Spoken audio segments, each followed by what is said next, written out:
Hello guys, ఈ రోజు matter ఏంటంటే మా అనకాపల్లి గౌరపాలెం పార్క్ ఆపోజిట్ లో అయితే మినీ సర్కస్ పెట్టేశారు. ఈ మినీ సర్కస్ ను చూడడానికి చిన్నపిల్లల దగ్గర నుండి పెద్దవాళ్ళ వరకు ప్రతి ఒక్కరు వచ్చేసారు. వాళ్ళు చేసిన విన్యాసాలన్నీ చూసాక నాకైతే ఒకటే అనిపించింది, పొట్టకూటి కోసం కోటి విద్యలు అన్నారు కదా, దానిలో ఇది కూడా ఒకటి. ఇంక లేట్ చేయకుండా వాళ్ళు చేసిన విన్యాసాలు నాతో పాటు మీరు కూడా చూసేయండి.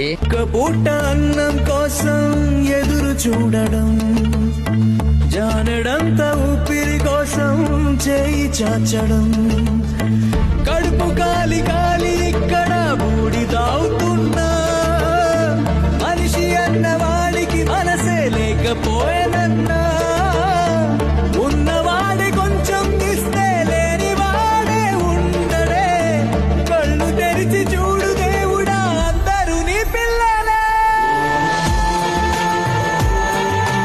ఈ వీడియో పెట్టడానికి మెయిన్ రీజన్ ఏంటంటే, మీ ఊర్లలో కూడా ఎలాంటి ప్రదర్శనలు ప్రదర్శిస్తే వాళ్ళు పడిన ఆ కష్టాన్ని గుర్తించి మీకు తోచినంత సహాయం అందించండి. అదనమాట మ్యాటర్. మళ్ళీ కొత్త కంటెంట్ తో మీ ముందుకైతే వచ్చేస్తాను. అంతలోపు మన పేజీ ఫాలో అవ్వకపోతే కొంచెం ఫాలో కొట్టేసి వెళ్ళిపోండి గాయస్.